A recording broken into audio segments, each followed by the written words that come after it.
하나님의 말씀 요한계시록 12장 1절에서 12절까지의 말씀 보겠습니다.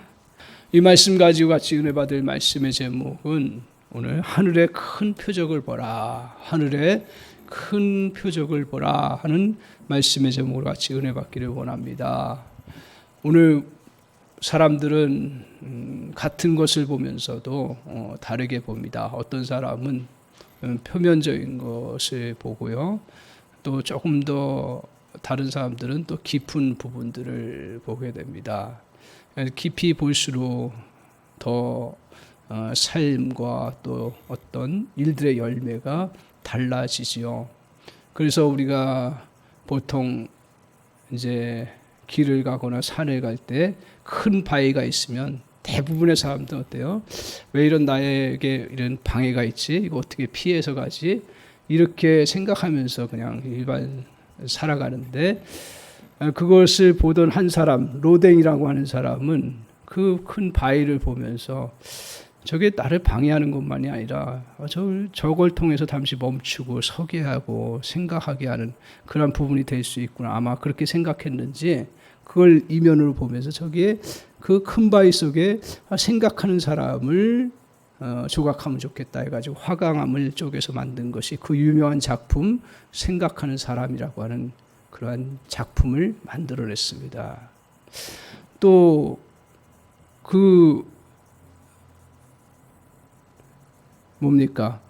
물 끓는 주전자를 보고서 그래 물이 끓는구나, 따뜻한 차 한 잔 마셔야지, 보통 이렇게 생각하는데 그것을 보고 깊게 생각한 와트는 어떻게 했습니까? 거기서 증기기관차를 생각하고 연구하면서 발명을 해냈습니다. 무섭게 그 번개치는 그 천둥 번개를 보면서 플랭크린은 그 저 무서운 저 번개의 그 불빛 같은 것들을 저게 왜 일어나는가 생각하면서 전기를 발견해서 많은 사람들에게 아주 유익하게 하는 그러한 일들을 했습니다.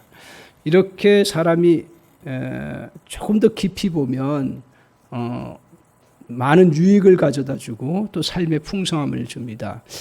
제가 신앙생활하면서 믿음의 그 부요함 중에 하나가 뭐냐, 그 눈이 점점 이렇게 깊어진다라는 거예요. 요새 더 많이 이렇게 느낄 수 있습니다. 어떻게 보면 우리 신앙생활에도 어려움이 있고 힘든 일 똑같이 있지만 그걸 보는 시각이 조금씩 달라지는 걸 느껴요. 그러니까 은혜를 많이 받은 사람들은 그 보는 상황들이 그냥 표면적으로만 보이지 아니하고 더 깊이 볼 수 있는 길이 열리는 거예요. 말씀을 통해서든 기도를 통해서든 또 여러 생각을 통해서든 하나님께서 이렇게 더 깊이 보셔요. 그래서 삶의 풍성함을 보게 하시고 삶의 더 부요함을, 또 삶 속에서 하나님의 크신 은혜들을 볼 수 있는 그런 것들을 이렇게 느끼게 되니까 그게 참 복되다. 믿는 사람들에게 특권이 아닌가 그런 생각을 합니다. 똑같이 그냥 표면적으로만 볼 수 있는 사건들을요. 예를 들어서 우리에게 이 어려운 환경들을 그전에는 어떻게 많이 봤어요? 나는 왜 이렇게 재수가 없이 나에게는 왜 이렇게 어려운 환경이 많이 닥치지? 그러면서 불평하고 불만으로 봤던 것들이 어느 순간인가는 이 환경이 하나님의 축복의 환경, 고난이 축복으로 될 수 있구나 하는 걸 느끼기 시작하면서 삶이 이렇게 달라지는 것들을 보게 됩니다. 그리고 어떤 때는 자기를 이렇게 힘들게 하고 괴롭히는 사람들이 짜증나고 막 힘들기만 했는데 여전히 그건 있긴 하지만 그러나 다시 기도하고 말씀 보고 또 성경을 또 이렇게 알아가다 보니까 꼭 그 사람이 나를 괴롭히는 사람으로만 다가오는 것이 아니라 이 사람을 통해서 나를 성장시켜 주는구나, 나의 인격을 다듬어 주는구나, 이렇게 보기 시작하면서 이게 이제 더 넓어지는 거죠. 이렇게 믿음의 사람들에게는 이렇게 보는 거, 이런 시각들이 넓어짐으로 인해서 삶에 좀 여유가 생기고 또 열매가 더 풍성해지는 그런 은혜가 있어요. 하나님 그렇게 일을 많이 해나가셔요. 그러니까 보이는 것을 조금 더 열어주시고 그런 속에서 그 과정을 잘 겪어나가면서 하나님이 큰 열매들을 이렇게 주시는 것들을 이렇게 신앙생활하면서 많이 느낍니다. 오늘 하나님께서요, 이 요한계시록은 1차적으로 누구에게 보여주는 거예요? 큰 환난을 당하고 핍박당하고 특별히 매 순간순간 로마의 황제의 그런 괴롭힘 속에서 견뎌내야 하는 그 성도들을 향해서 하나님께서 1차적으로 사도 요한을 통해서 이 요한계시록을 보게 하셨고, 그리고 쓰게 하셔서 그들에게 전해준 거예요.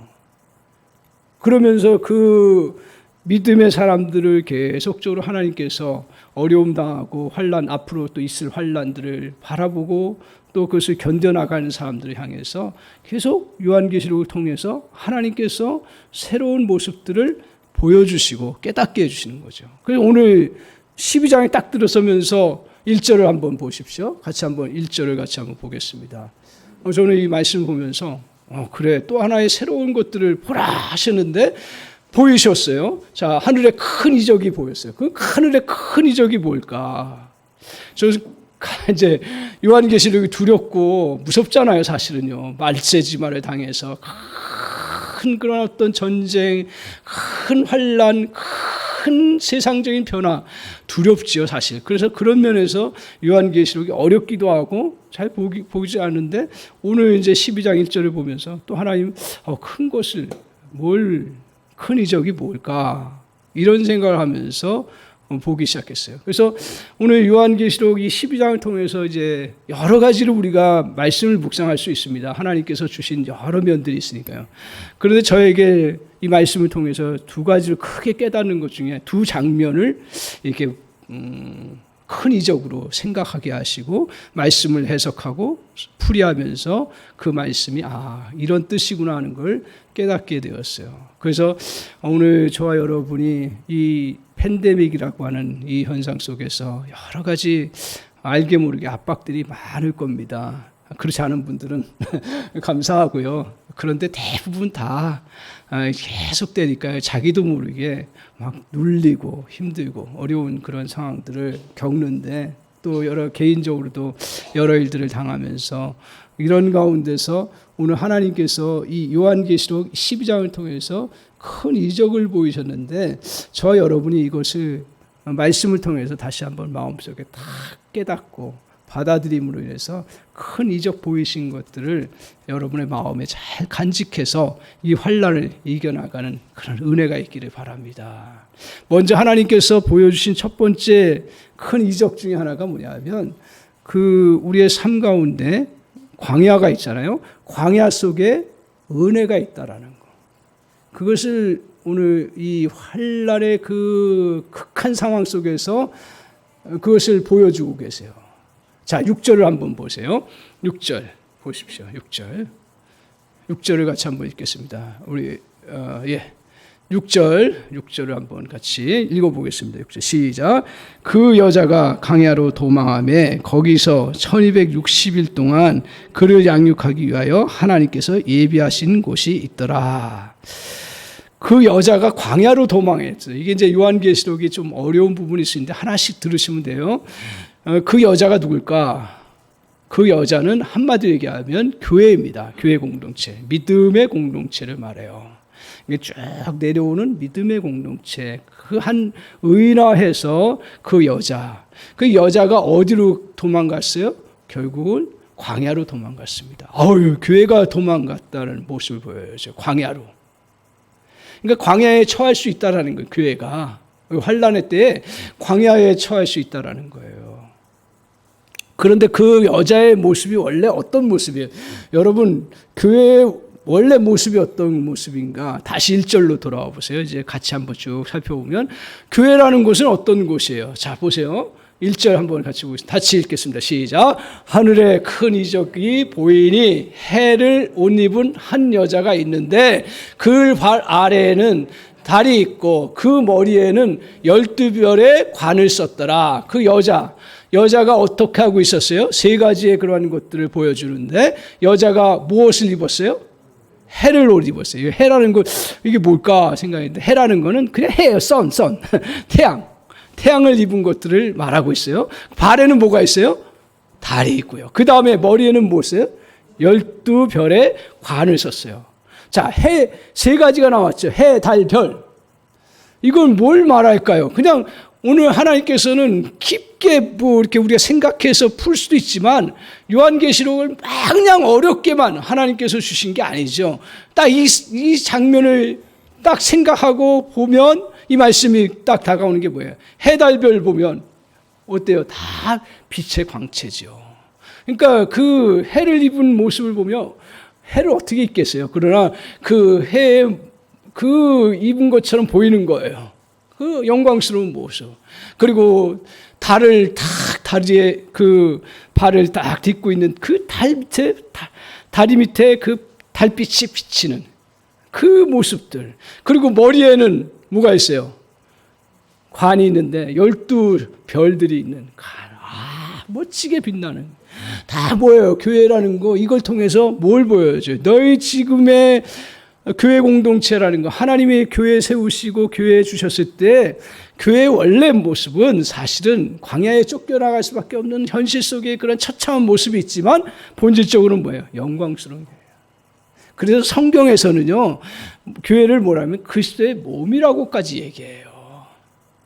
대단한 거예요. 우리는 현실로 보기에 맨날 쫓겨다니고 별로 없고 뭐 이렇게 보이니까 교회라는 거, 그게 뭐 어떻게 보면 초라하게 보이죠. 그런데 이 교회의 원래 모습은 이렇게 영광스러운 모습이다. 그런 그 교회가 무슨 일을 하는가? 2절을 한번 보세요. 이제 2절 보세요. 그 교회가 어떤 일을 했습니까? 2절 같이 한번 읽겠습니다. 시작. 이 여자가 아이를 베어 해산하게 되매 아파서 애를 쓰며 부르짖더라. 이렇게 얘기하고 있습니다. 이 여자가 뭐라 그랬어요? 교회라고 했습니다. 교회가 어떻게 아기를 배웠어요. 그래서 해산하면서 이제 출산하는 그러한 과정에 진통하는 과정이에요. 뭘 낳았어요? 아기를 낳았어요. 그럼 교회가 아기를 낳았다는 건 뭘 말해요? 좀 어렵지요. 그 다음 구절을 한번 보세요. 같이 한번 보겠습니다. 그 다음 구절. 자, 4절을 보세요. 요거는 다음 분이. 자.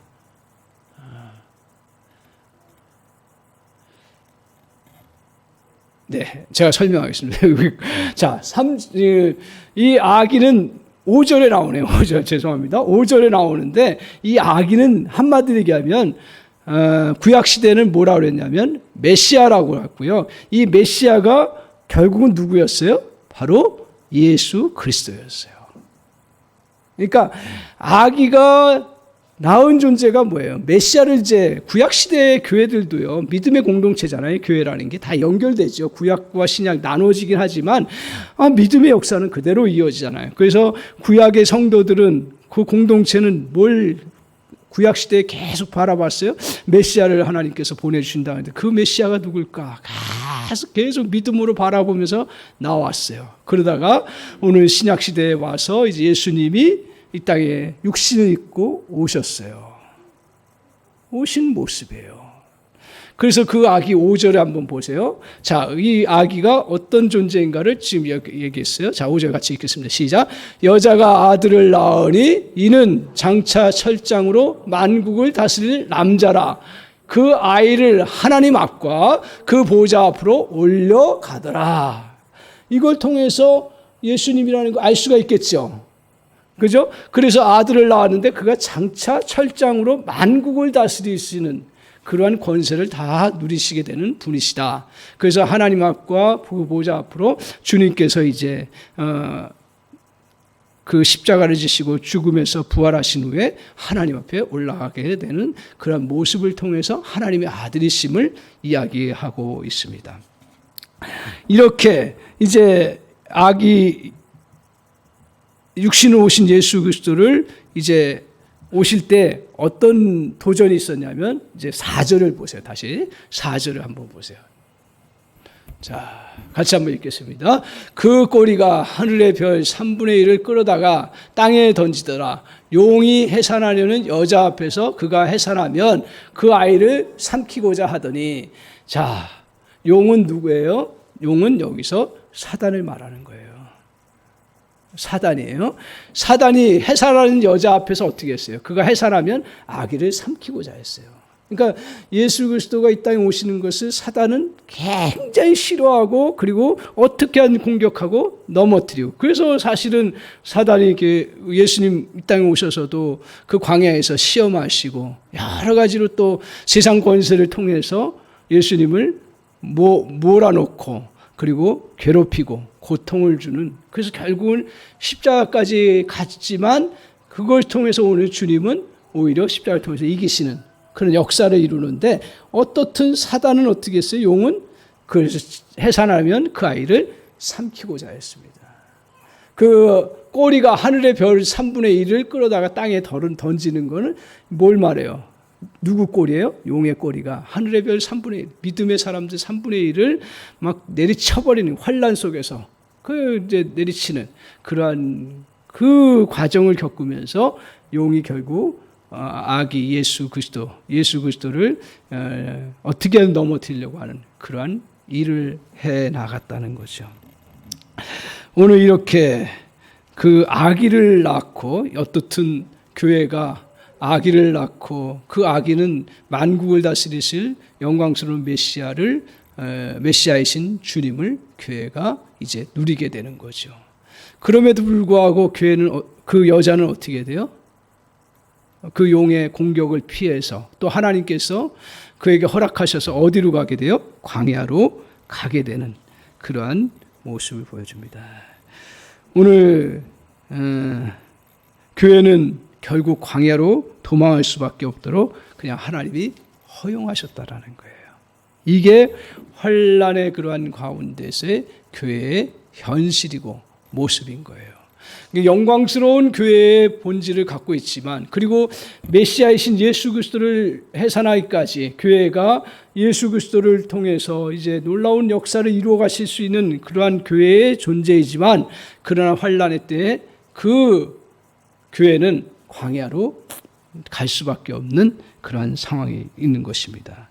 그래서 3년 반 동안 머무르게 되는 모습을 보여줍니다. 그래서 이제 6절을 한번 보세요. 6절에 다시 돌아와서 6절을 보십시오. 자, 같이 읽겠습니다. 그 여자가 광야로 도망하며 거기서 1260일 동안 그를 양육하기 위하여 하나님께서 예비하신 곳이 있더라. 여자가 광야로 도망했어요. 거기서 며칠 있어요? 1260일이에요. 요거는 3년 반이라고 했습니다.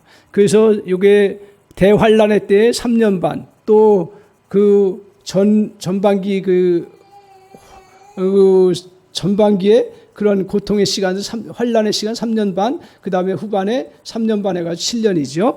근데 1260일은 3년 반 동안 광야에 머물게 된다라는 거예요. 그래서 그를 이제 거기에 있을 때 여자가 그 광야에 있는데 하나님께서 어떻게 해요? 그를 양육하기 위하여 하나님께서 예비한 곳이 있더라라고 얘기를 해요. 그러니까 광야에 갔으니까 광야에는 어떻습니까? 여러분 인생도 마찬가지지만 광야는 아무것도 소용이 없는 거예요. 광야를 한 번씩 겪어보셨나요? 저도 광야를 겪어보면서 제가 배웠던 게 그렇게 광야에서 도움이 안 되더라고요. 학벌이 아무 의미가 없어요. 박사학위가요. 광야를 지나가는. 박사학위라 해서 광야 속에서 그걸 더 잘 버텨요? 아니에요. 광야 속에서 어떤 또 만날 수 있는 사람, 동역자들, 도와줄 수 있는 사람들이 있어요? 없어요. 아무도 없어요. 광야를 한번 들어가 보세요. 지금 광야라는 곳은 이렇게 갖고 있는 돈, 갖고 있는 자기 지식, 갖고 있는 그러한 자기 경험, 자기 갖고 있는 그런 학벌, 자기의 그런 백그라운드, 아무 소용없는 그러한 광야예요. 거기가 얼마나 힘든 곳이에요. 그렇기 때문에 절망스러운 곳이고 낙심되는 그러한 곳이라는 거예요. 그런데 오늘 6절 끝을 주목해 보십시오. 오늘 하나님께서 어떻게 했다고요? 예비하신 곳이 있더라라고 말하고 있습니다. 오늘 예비하신 곳이 있는, 예비한 곳이 되는 이유가 무엇인가 하는 거예요. 그 예비하신 곳, 왜 하나님께서 거기에 예비하신 곳으로 이제 인도하는데 왜 거기에 인도하시냐면 양육하기 위하여, 성장시키기 위하여서 하나님께서 예비하신 곳을 누우신다 그랬어요. 자, 그러면 이 그림이 성경에서 하나님께서는 이 요한계시록을 말씀하시면서 요한계시록 그 장면을 통해서 새로운 걸 보여주시는 건 아니에요, 사실은요. 이미 구약시대에 있었던 사건들을 그대로 가져오시는 거예요. 왜? 하나님 백성들에게 제대로 깨닫게 하기 위해서. 광야, 여러분 광야가 있었던 이스라엘 역사 속에 믿음의 사람들의 광야가 있었던 곳이 어디였죠? 어느 사건 때였죠? 출애굽 사건이죠. 그죠? 출애굽에서 나와서 40년 동안 광야를 지냈어요. 근데 광야에서 이스라엘 백성들 아무것도 먹을 거 없고 아무도 도울 수 있는 사람들이 아무도 없었어요. 그런 가운데 있을 때 예비하신 곳이 어디였습니까? 우리가 예비하신 곳, 이스라엘 백성들을 하나님께서 예비하시고 인도하셨어요. 그곳이 어디냐면 특별히 광야의 그 초장 같은 곳인데 이스라엘 백성들이 목마를 때 어떻게 하셨어요? 엘림이라는 곳에 그 오아시스를 발견하게 하시고 물을 마시게 하면서 안식을 누리게 하셨어요. 그리고 광야에서 아무것도 먹을 것이 없고 의지할 것이 없을 때 하나님께서 하나님 예비하신 것이 뭐예요? 만나였어요. 하나님 만나를 주신 거예요. 그래서 일용할 양식이 먹을 게 없을 때 하나님이 믿음으로 나아가는 그 백성들에게 하나님은 특별히 예비하시는 은혜를 베푸셨는데 일용할 양식을 누릴 수 있도록 만나를 제공해 주셔서 이스라엘 백성들이 그곳에서 그 먹고 버티고 이겨나갈 수 있는 놀라운 역사를 이루어 나갔습니다. 오늘 이 전혀 생존할 수 없는 환경이잖아요. 그곳에 하루를 버틸 수 있는 양식을 주십니다. 도무지 해결할 수 없는 곳이잖아요. 그곳에 믿음으로 나게 하면 해결할 수 있는 만나를 주신 것이 그 광야에 예비하신 곳입니다.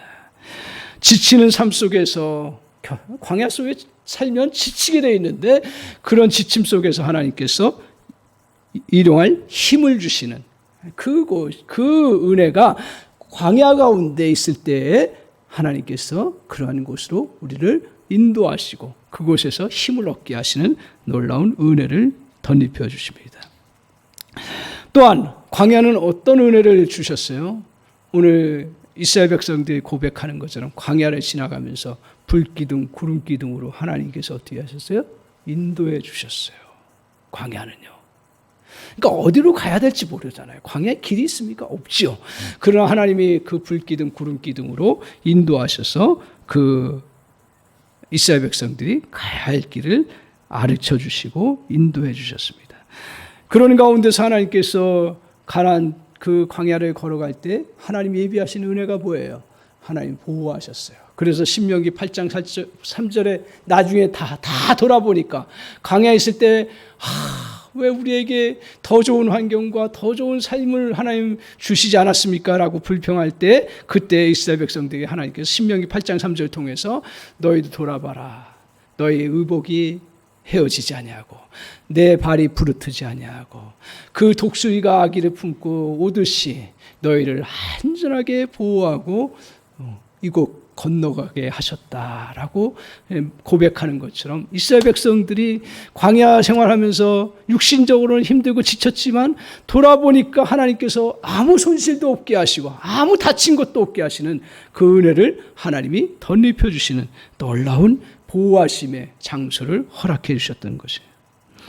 오늘 하나님께서 이렇게 하나님 보호 속에서 살아가게 하신다고 하는 약속. 그러니까 저와 여러분에게 하나님이 이 요한계시록을 통해서 하나님이 광야 속에 하나님의 보호하시는 그러한 은혜가 있다는 사실을 너희가 보라는 얘기죠. 이걸 아마 잘 보셨을 겁니다. 그러나 우리가 다시 믿음의 눈을 크게 떠서 내가 아무리 광야를 생활을 지나간다 할지라도 하나님의 오아시스가 있고 하나님의 푸른 초장이 있다는 사실을 저 여러분이 잘 믿음의 눈으로 보는 은혜가 있기를 바랍니다. 제가 전에 섬기던 집사님 이제 같이 믿음의 교제하다가 어느 날 너무 좋은 소식을 들은 거예요. 무슨 소식을 들었냐면 형의 사업을 자기가 이제 맡아서 사장으로 이렇게 일을 하게 됐다라는 거예요. 그래 능력도 되고 너무 좋아서 그 일을 하게 돼서 너무 기뻐서 좋아했습니다. 그런데 몇 달 지나서 청천벽력 같은 소식을 저에게 전해주는 거예요. 권사님, 부인이 권사님이신데 목사님 신방 좀 같이 가주세요 그러는 거예요. 어디요? 감옥이에요.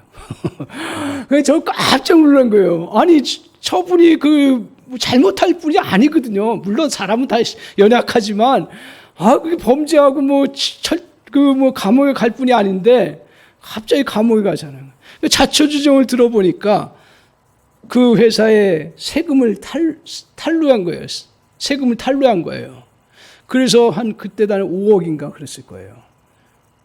5억 세금 탈루가 나니까 결국 탈세가 되니까 누가 책임져요? 사장이 책임져요. 그걸 옛날에 무슨 표현으로 썼냐면 바지 사장이라래요. 실제로 소유주는 누구였어요? 그 형님이었어요. 그 형님이 근데 이 세금을 안 갚네. 돈이 아까우니까. 그래가지고 대표자인 그 집사님이 대신 감옥에 들어간 거예요. 그래서 저는 교도소에 그 감옥에 가면서 저도 이제 두려운 거예요. 저도 그때까지 저도 그 감옥이라는 걸 가보지를 않았어요. 저도 신방이든 뭐든 가보지 않았는데 가는데 그 집사님한테 무슨 이런 어려운 상황 속에서 어떻게 말씀을 지금 이게 이제 사역자들은 고민이에요. 그 기도하면서 그래 이런 말씀으로 위로하면 되겠다고 딱 갔어요. 면회에서 딱 돼서 딱 나오는데요. 제가 깜짝 놀랐어요. 왜 놀랐냐면 그걸 보니 그 집사님 그 전에도 인물 잘생기긴 했지만 얼굴이 그야말로 해같이 밝은 거예요. 깜짝 놀랐어요. 그래서 뭐 이렇게 좋다고 해같이 밝은가? 그러면서 이제 집사님 어떠세요? 그랬더니 목사님 괜찮아요. 버틸만 해요. 그러는 거예요. 그러면서 이제 집사님 힘드실 텐데 어떻게 이렇게 지내세요? 그랬더니 자기가 이 감옥에 처음 하고 너무 맨 처음에 힘들어서 그러다가 기도하고 바라보다 보니까 이곳이 꼭 나쁜 것만은 아니구나 그런 생각이 든 거예요. 그러면서 자기가 해야 될 게 뭘까? 같이 억울한 상황 속에 들어온 사람도 있고 잘못해서 들어온 사람들이 다 거기 있는 거예요. 그래서 그 사람들을 위로하고 그 사람들에게 복음을 전해야겠다. 말씀을 또 차분차분하게 또 전해야겠다. 같이 읽자 하고 그러면서 어떻게 됐냐면 그 사람들을 모아다가 예배를 드리기 시작한 거예요. 말씀 잘 몰라도 말씀 읽고 찬양하면 그게 예배잖아요. 그 어려운 곳에서. 그러면서 거기서 같이 예배하고 전도하고 그리고 자기가 알고 있는 성경 가지고 이렇게 같이 읽으면서 또 풀이해주고 그리고 또 자기 또 어려운 상황 속에서 또 말씀으로 이겨나가고 또 신앙 체험들을 또 얘기하고 또 그 사람들이 또 어려운 이야기 듣고 그 기도해주고 그러는 거예요. 기도해주고 그러니까 다른 사람들이 맨 처음에 이 사람 이상하다 생각했는데 사람은요 진심이라는 게 통하는 거예요. 자기가 정말 어려운 가운데서도 하나님의 은혜가 이렇게 있구나라는 것들을 이제 그냥 전도했겠어요. 정말 그 기도하면서 하나님의 은혜를 이곳에 내가 그래도 뜻이 있구나 생각하면서 이렇게 하니까 그 어려움 속에도 찬양이 나오고 어려움 속에서도 또 말씀으로 이겨나가고 그게 그 사람들한테 전달이 된 거예요. 그 사람들 다 모여 한 사람도 빠짐없이. 그래서 목사님 한 사람도 빠짐없이요 다 이렇게 전도하고요 기도하고 찬양하고 그래요. 제가 그걸 보면서 그 감옥이잖아요. 그 감옥 속에서 정말 뭐가 있어요. 그런데 하나님은 그 집사님을 당장 구치소에서 그 감옥에서 빼내지는 않으셨지만 그 오아시스를 보게 하셨고 푸른 초장을 예비하신 것을 보게 하셨어요. 그러니까 버티는 거예요. 그러면서 제가 그 다음에 우리 권사님 통해서 듣는 것들은 불평하는 것들을 들어본 적이 없어요. 형님이 나쁜 놈이라고 얘기할 만한데 죽일 놈이라고 얘기할 만한데 그 얘기 한 적이 없어요. 물론 기도는 하지요. 하나님 그 마음 돌려달라고, 그 완악한 마음 돌려달라고 기도하지만 욕하고 그러지 않고요. 그리고 그것이 얼마나 감옥이 나쁜지 얘기하지를 않아요. 그러면서 그곳에서 하나님의 은혜로 정말 날마다 그 생활하는 거예요. 그걸 어떻게 억지로 안 하겠어요. 억지로 그냥 그 속에서 그래도 하나님의 은혜가 보이기 시작하고 찬양하니까 은혜가 되고 말씀을 보니까 더 절실하고 그곳에서 그리고 같이 그 사람들과 같이 나누다 보니까 위로가 되고 힘이 되고 그리고 복음을 전하니까 그 사람들이 받아들이네. 목사님, 그 전에 제가 막 전도하려고 하는데 안 되는데 여기서는 전도 너무 잘 돼요. 그리고 말씀 나누는 게 얼마나 큐티가 잘 되는지 좋아요. 그 사람들 잘 몰라도요, 같이 나누는 거예요. 제가요, 목회를 꽤 했는데도 제가 거기 반성이 나는 거예요. 아, 신앙생활은 저렇게 하는 거구나. 나는 신학적으로 해왔지. 내가 신앙생활, 정말 그 광야 같은 곳에서 하나님의 은혜가 있다는 걸 설교를 얼마나 많이 했겠어요. 그러나 실제로 그분은 그 속에서 정말 하나님의 은혜를 이렇게 누리는 거예요. 근데요, 저는 거기서 또 확실한 건 뭐냐면, 그러고 나서 이제 워낙 큰 교회였으니까 이제 그냥 지나가고 뭐 이제 교구 바뀌고 그러니까 모르죠. 근데 주로 장례식 때 만나요. 만나서 또 우리 집사님 어떻게 지내세요? 뭐 그때 잘 이겨나가고요. 하나님 또 때가 돼서 이렇게 풀어주셔서 약간 또 이렇게 모범수가 돼가지고 기간 줄여주셔서 빨리 나오고요.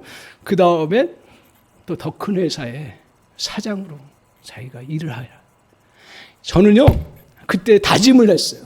맨날 이 땅에서 고난만 당하는 거 아니더라고요. 이 땅에서도요, 물론 천국에서, 저도 결국은 천국에서 하나님께서 모든 눈물을 씻기시고 회복시켜 주시는 게 정답이에요. 그러나 오늘 이 땅에서도 우리가 이렇게 하나님 앞에 정말 광야 같은 가운데서도 원망하고 저주스러운 거 표현하지 아니하고 그 속에서 오아시스를 발견하고 그 속에서 하나님 앞에 은혜를 구하고 그 불평하는 대신 하나님을 찬양하고 거기서 또한 낙심하고 좌절해서 아무것도 안 하는 대신 그 속에서 일을 하고 뭔가 할 수 있는 일들을 하고 그 속에서 자기 역량을 키우고 그 속에서 자기 마음을 키우고 그 속에서 정말 성경을 보고 그 속에서 하나님 앞에 성장해 나가는 그런 모습을 가질 때 하나님이 다시 새롭게 길을 열어주시는 것들을 저는 분명히, 그래서 제 설교가 바뀌었어요. 그 다음부터 천국에서만 누려지는 거 아니에요. 오늘 이 땅 위에서 주님 앞에 광야를 거치면 하나님의 역사예요. 여기서 놀라운 사실이 뭐냐면 제가 하나 깨달아요. 6절의 중반에 보세요. 1260일이에요. 이게 며칠이라고 했어요? 3년 6개월이라고 그랬어요. 3년 6개월. 아, 그렇구나. 그 환란의 때가 3년. 이거 실제로 3년 6개월이 되어서 전반기로 환란, 또 후반기 3년 6개월, 그 7년. 아, 그래, 실질적으로 그렇게 하나님이 역사하실 수 있고, 그렇게 올 수도 있어요. 근데 제 눈에 보인 건 뭐냐면, 3년 6개월은 어떠냐면, 3년 6개월 영원한 건가요? 일시적인 건가요? 일시적이다. 아, 제가 깨달은 게 뭐냐면, 아무리 고난이 오고 힘들어도요, 일시적인 거라는 거예요. 그걸 보게 하시는 거예요. 오늘 그 집사님 광야에서, 영원히 그 감옥에 거하고 영원히 나의 인생이 끝날 것 같고 영원히 추락으로 가고 영원히 나는 이제 패배자로 살아가는구나 그렇게 생각을 했는데 근데 아니더라는 거예요. 하나님 3년 6개월의 그 기간, 이 3년 6개월의 기간은 누구나 달라요. 그렇지만 분명한 건 뭐예요? 일시적인 거, 잠시적인 거라는 거예요. 돌아보면 잠시예요. 지내는 과정 속에서 오랜 기간이 있을 수 있어요. 그러나 잠시라는 거예요. 오늘 하나님은 광야에서 우리의 성장을 도와 번성케 하시는 그러한 놀라운 은혜가 있어요. 제가 그 집사님을 통해서 다시 깨달은 것 중에 하나는 뭐냐면 광야 속에 반드시 오아시스가 있다는 거예요. 광야 속에 반드시 푸른 초장이 있다는 거예요. 광야 속에 반드시 뭐가 있어요? 만나가 있다는 거예요. 광야 속에 반드시 뭐가 있어요? 구름 기둥과 불 기둥이 있다는 사실이에요. 여러분, 이 사실을 꼭 보는 은혜가 있기를 바랍니다. 여러 일들로 인해서 이런저런 나의 심리 상태와 여러 영적 도전과 여러 상황들 속에서 여러분이 이런 것들이 가려져 있다면 다시 저와 여러분이 하나님 이 시간 예배하는 이 시간에 하나님 우리의 마음에 성령이 함께하여 주셔서 이 눈을 여셔서 보게 하여 주시옵소서. 내가 지금 억울함 속에 있을지라도 그 속에 하나님 오아시스를 하나님 주셨다는 사실을 믿음의 눈으로 보게 하여 주셔서 절대로 낙심하고 절대로 좌절하고 절대로 거기서 아무 일 안 하는 것이 아니라 그 속에서도 일하게 하시고 그 속에서 성장하게 하시는 놀라운 은혜가 있게 하여 주옵소서. 우리 한사람교회 성도님 다 이 은혜가 있기를 바랍니다.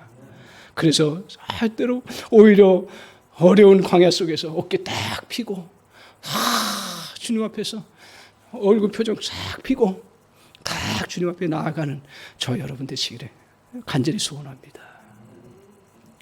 오늘 이 광야 속에서 이제 하나님께서 또 하나 우리에게 주신 은혜가 있어요. 보세요. 7절부터 한번 보세요. 무지막지한 일들이 벌어져요. 자, 보세요. 7절 같이 한번 보겠습니다. 자, 같이 읽겠습니다. 시작. 하늘에 전쟁이 있으니 미가엘과 그의 천사자들이 용과 더불어 싸울세 용과 그의 사자들도 싸우나. 이제 하늘에서 벌어지는 거예요. 우리가 어떻게 잘 알겠어요. 하나님께서 이걸 사도 요한에게 보여주시는 거죠. 근데 하늘에 이제 전쟁이 있어요. 근데 미가엘과 그의 사자들이 뭔지 알겠죠. 천사 중에 하나겠죠. 미가엘과 그의 그 천사들, 그 사자들이 누가 싸워요? 용과 더불어 싸움을 하고. 용이 누구라 했어요? 사단이에요. 거기 싸우는 거예요. 천상에서 싸우는 거예요. 그 싸울 때 용과 그의 사자들, 좋게 표현했죠. 용과 사단과 뭐예요? 마귀들이죠. 마귀들이 이제 같이 천사들과 천사의 또 사자들과 같이 싸우는데 어떻게 됐어요? 8절을 보세요. 8절. 성경 그대로예요. 8절. 자, 시작. 이기지 못하여 다시 하늘에서 그들이 있을 곳을 얻지 못한지라. 무슨 말이에요? 사단과 그의 무리들이 패배했어요. 하늘에서 싸움에서 패배했어요. 그 다음 9절 보세요. 그 다음에 어떻게 됐어요? 큰 용이, 같이 읽겠습니다. 큰 용이 내쫓기니 옛뱀 곧 마귀라고도 하고요, 사탄이라고도 하며 온 천하를 꿰는지라. 그가 땅으로 내쫓기니 그의 사자들도 그와 함께 내쫓기니라. 그러니까 전쟁에서 졌다라는 거예요. 완전히 사단과 그의 마귀. 그러니까 오늘 3절 제가 안 풀었는데 이게 너무 길어질까 봐 3절 안 풀었는데 3절에 용이 어떠요? 왕관을 썼다 그랬어요. 7머리에다 왕관.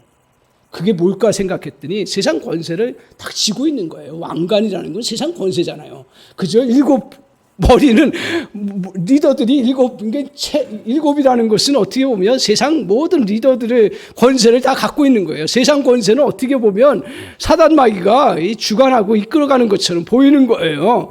그런 이제 그 마귀가 어떻게 해요? 천상에서 결국은 그 천사들과 그 천사들의 사자들이 싸워서 그들을 내쫓아 버리는 거죠. 패배했어요. 그 다음 10절을 보세요. 10절. 같이 한번 읽겠습니다. 10절. 자, 시작. 내가 또 들으니 하늘에 큰 음성이 있어 이르되 이제 우리 하나님과 하나님의 구원과 능력과 나라와 또 그의 그리스도의 권세가 나타났으니 우리 형제들 참수하던 자 곧 우리 하나님 앞에서 반나 참수하던 자가 쫓겨났고, 참수하던 자가 누구예요? 마귀예요. 자, 근데 그 외에 뭐예요? 자, 10절에 보면 10절 보세요. 다시 10절 같이 한번 보겠습니다. 같이 보면 뭐라고 얘기하냐면 하나님의 구원과 능력과 나라가 나타나고요, 또 그리스도의 권세가 나타났어요. 그래서 어떻게 했어요? 참수하던 자를 쫓겨냈어요. 이게 무슨 말이에요? 그러니까 이 천상에서 천사들이 이기고 싸움에서 승리했는데 그 본질이 뭐냐 하면 오늘 하나님의 구원과 능력과 나라가 나타나고 그리스도의 권세가 나타나서 어떻게 했다고요? 사단 마귀의 모든 권세를 물리쳤다라는 거예요. 이게 어느 때의 사건을, 이게 십자가 사건을 통해서 원수 사단을 물리치는 그런 놀라운 하나님의 그런 역사를 이루어지는 거예요. 그래서 오늘 기억하셔야, 잘 알고 계시지만 우리 성도님들이 기억해야 될 건 뭐냐 하면 오늘 우리에게는 어떤 은혜가 있다는 얘기예요. 결론적으로 지금 쭉 나와요. 어떤 은혜가 있냐? 승리의 은혜가 있다는 거예요. 이게 왜 중요해요? 제가 요새 이제 우크라이나 사태를 보면서 기도도 하고 그런데 참 잘 우크라이나가 잘 버티고 전쟁을 잘 이겨나갔으면 좋겠다는 마음 다 갖고 있잖아요. 근데 전쟁의 그 과정 속에 한 현상이 떠오르는데 뭐냐면 막 서로 선전하는 거예요. 그죠? 누가 이겼다 막 하는 거예요. 그거 왜 중요하지? 했더니요. 전쟁이라는 것은 결국 심리전이 중요하다. 물론 무기도 중요하고 결론적으로는 군사들이 싸워서 끝까지 버텨내야 되는데 아무리 전쟁에서 승리하고 이겼어도요. 그 전쟁이라는 것은 끝났을지 몰라도 전쟁의 그 전투는 계속됩니다. 그렇죠? 만약에 우크라이나가 다 이겼어도 거의 다 이겼어도요. 계속 지역적으로 전투를 해요. 근데 그 전투할 때 군사들에게 있어서 가장 중요한 게 뭐예요? 승리에 대한 확신이 있어야 돼요. 그래야 싸워서 이겨나가잖아요. 그렇지 않으면 싸움은 이겼어서 뭐 자기들이 안전할 수는 있지만 늘 위축되어 있는 거죠. 아무것도 못하는 거예요. 나가서 더 펼쳐나가지 못하는 거예요. 왜 하나님이 저것을 사도 요한을 통해서 그 환난당하는 그 믿음의 사람들 그리고 오늘날 우리 그리스도인들에게 저것을 왜 요한계시록을 통해서 보여주셨냐 이거예요. 이건 저는 이 말씀 보면서 너무 중요한 사실. 우리가 알고 있지만 다시 이것을 우리가 볼 줄 아는 은혜가 필요해서 저걸 보여주셨어요. 우리의 이 땅 위에서 여러분 세상의 권세가 이기고 세상에 악한 것이 이기고 세상에 많은 것들이 우리를 향해서 공격해오고 다 이기고 나의 인생은 늘 늘리는구나 생각을 했는데 우리 믿음의 사람들은 본질적으로 어떻게 돼요? 예수 그리스도가 승리하셨고 예수 그리스도가 어둠의 권세를 물리치셨고 예수 그리스도가 그 어둠의 권세를 내쫓아 버리셨기 때문에 우리는 어떤 자예요? 그 아래에 있기 때문에 승리자라는 거예요. 믿습니까? 믿습니까? 오늘 그 은혜가 있는 거예요. 그렇기 때문에 우리가 아무것도 가지고 보잘것없이 광야에 쫓겨 있고 아무것도 지금 내가 펼칠 수 없는 것 같고 적의 공격 앞에서 벌벌 떨고 그 두려움 속에 머물러 있지만 다시 생각하고 용기를 가져야 될 건 뭐냐면 내 안에 우리 주님의 승리가 있다는 사실이에요. 할렐루야. 오늘 이 승리의 역사를 주님이 우리에게 보여주시는 그러한 은총을 베풀어 주셨습니다. 오늘 이제 11절을 한번 보세요. 자, 이렇게 승리를 했어요. 그러면 우리 승리한 사람들이 실제 현장 속에서 싸워 이겨나가야 되는데 만만치가 않죠. 전쟁 우리가 보잖아요. 만만치가 않아요. 아무리 우세하고 아무리 전쟁에 승리했다 해도 계속 군사들은 어떻게 보면 싸워야 될 거예요. 그것처럼 싸워 나가는데 그때 어떤 싸움이냐. 11절 같이 한번 보세요. 자, 시작. 또 우리 형제들이 어린 양의 피와 자기들이 증언하는 말씀으로서 그를 이겼으니 그들은 죽기까지 자기들의 생명을 아끼지 아니하였도다. 자, 오늘 우리의 형제들, 믿음의 형제들이죠. 어린 양의 피와 자기들이 증언하는 말씀으로서 그를 이겼어요. 누구요? 어둠의 권세를 이겼어요. 사단을 이겼어요. 근데 그 앞에 뭘로 이겼어요? 잘 보세요. 뭘로 이겼어요? 어린 양의 피로 이겼어요. 그리고 자기들의 증언하는 말씀이에요. 이건 뭐 성경 말씀이랑 복음이랑 말씀으로 이겼어요. 두 가지예요. 자, 오늘 어린 양의 피로 어떻게 이겨요? 우리 성경 요한계시록은 이미 구약이나 구약 이미 이루어진 사건 속에서 보여주시는 건데 어린 양의 피는 어린 양의 피가 나타날 때가 언제예요? 구체적으로. 어린 양의 피가 언제 나타났죠? 이스라엘 역사 속에. 출애굽 사건 아니에요. 많은 재앙이 왔을 때 그 어둠의 그 세력들이 죽음의 세력들이 와서 죽이려고 할 때 이스라엘 백성들에게 하나님께서 요구하신 거 딱 하나였어요. 뭐였어요? 집 문설주에 어린 양의 피를 발라. 기둥에 어린 양의 피를 발라라. 그랬을 때 이스라엘 백성들은 믿음으로, 그게 다 믿음이에요. 믿음을 갖고 있는 사람들은 그 주님의 말씀 따라서 자기 집에 문설주에 발랐어요. 그러니까 죽음의 세력이 어떻게 했어요? 이 문설주에 바른 그 집은 그냥 넘어갔다 그랬어요. 그래서 6월절이라는 거예요. 그리고 모든 재앙들은 어떻게 했어요? 넘어갔어요. 왜? 믿음으로 그 어린 양의 피를 발랐을 때요. 그 어린 양의 피의 실체가 뭐예요? 이건 구약시대에 그렇게 하나님께서 역사 속에서 그런 은혜의 역사를 이루었는데 진짜 오리지널 어린 양의 피가 누구예요? 예수 그리스도의 십자가의 피라는 거예요. 오늘 예수 그리스도의 십자가의 피를 의지하고 나아가는 사람을 통해서 오늘 우리는 어둠의 권세를 이기고 모든 싸움에서 이겨나가시. 그러니까 어둠의 권세가요.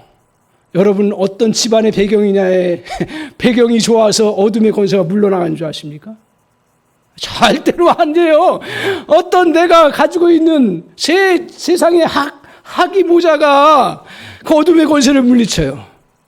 아니에요. 전쟁에서 아무리 다른 거와 싸워서 이겨나갈 수 있는 무기가 필요한데 그 무기가 뭐냐 이거예요. 그 무기가 바로 예수 그리스도의 보혈의 피라는 거죠. 아멘.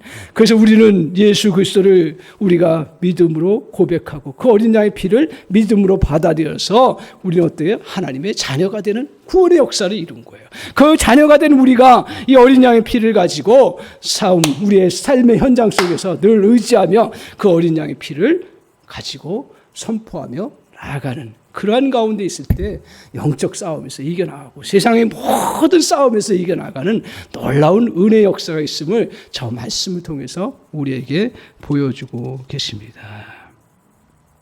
오늘 그래서 십자가에 흘리신 피를 믿음으로 믿고 그 믿음을 가지고 예수 그리스도를 선포하고 십자가의 피를 믿음으로 선포하면서 나갈 때마다 그 어둠의 권세들은 아무 힘을 발휘하지 못합니다. 절대로 우리에게 공격하고 우리를 이겨나갈 수가 없습니다. 그래서 저기서 말씀하신 것처럼 어린 양의 피와 자기들이 증언하는 말씀으로 그들을 이겼다. 그렇기 때문에 끝까지 죽기까지 자기 생명을 아끼지 않냐고 이 싸움을 하면서 끝까지 나갔다는 거예요. 결국 그 믿음의 성도들이 승리를 이루는 놀라운 역사를 이루어 나갔습니다. 오늘 사랑하는 성도 여러분, 믿음으로써 어린 양의 피를 여러분의 삶에 뿌리시기 바랍니다. 자녀들에게 어린 양의 피를 뿌리십시오. 믿음으로. 그리고 자기 어린 양의 피를 내 정말 고통당하는 사업이나 나의 그러한 육체적인 그러한 질병 속에 뿌리고 믿음으로 나아가십시오. 피로 덮었을 때 적은 선택할 수가 없습니다. 적은 넘어갈 것이고 부정적인 그 어두움의 꽃들은 다 나가요. 그렇다고 해서 여기서 우리에게 어린 양의 피를 의지했다고 해서 그 부정적인 일이 일어나지 않거나 또 어려운 일들이 당하지 않는다는 것은 절대로 아닙니다. 그러나 그 부정적인 일과 어려움의 일들은 주님의 허락 없이는 우리를 괴롭히지 못한다는 것입니다. 오늘 피 때문에 당신과 우리의 삶 그리고 가족들은 보호받을 것입니다. 얼마나 많이 대적이 우리를 대적할지 모릅니다. 하지만 이스라엘처럼 피는 넘어가게 할 것임을 믿습니다. 질병이 다가올지 모릅니다. 하지만 핏부림이 계속될 것입니다. 사고는 당신을 삼킬지 모릅니다. 그러나 오늘 핏부림이 있은즉 죽음의 사자가 우리의 사고난 현장을 뛰어넘어갈 것입니다. 일 속에 어려움이 있습니까? 믿음으로 피를 뿌리십시오. 어려움을 넘어설 수 있을 것입니다. 건강에, 곤란에, 아픔에, 상처에 여러분의 믿음의 피를 정말 예수 그리스도의 피를 뿌리고 그 피를 의지하여서 담대히 나가십시오. 그러면 상처와 그 곤란과 그리고 고통과 아픔들은 다 떠나가는 놀라운 역사를 주님이 허락해 주실 줄 믿습니다. 오늘 코로나라고 하는 이 어려운 때를 우리가 지나가고 있습니다. 알게 모르게 우리의 힘든 그런 시간들을 보내고 있습니다. 개인적으로도 어떤 상황인지 모릅니다. 더더욱 믿음을 갖고 살아가는 우리에게 이 현실은 참 어려운 상황으로 여러분의 교회가 광야에 거하는 것처럼 여러분도 광야에 거할 수 있는 그런 상황이 있습니다. 이때 어떻게 하라고요? 믿음의 눈을 확 떠서 어떻게 하라고요? 주님 광야 속에 하나님의 예비하신 곳을 보게 하여 주옵소서. 그곳으로 가야 합니다.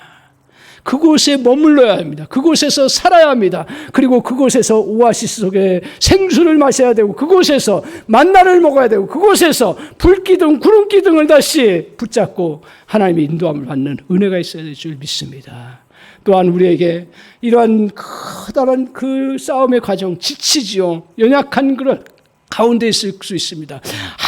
순간도 우리에게 낙심이 안 찾아오는 순간이 없더라고요. 그때마다 우리에게 승리의 은혜가 있음을 믿고 믿음으로 다시 일어서고요. 믿음으로 다시 어린 양의 피를 의지하여서 나에게 다가오는 상처들, 나에게 다가오는 과거의 실패들, 나에게 다가오는 다른 사람의 조롱들, 나에게 다가오는 많은 그런 여러 가지 물질적인 결함들, 그 향해서 믿음의 피를 뿌리고 선포하며 나가십시오. 반드시 저 여러분이 정말 그 속에서, 이 환난 속에서 이겨나가고 넉넉히 하나님의 영광을 드러내는 그런 믿음의 사람으로 하나님이 저와 여러분을 세워주실 줄 믿습니다. 오늘 그 은혜를 우리가 기억하고 주님 앞에 찬양하겠습니다.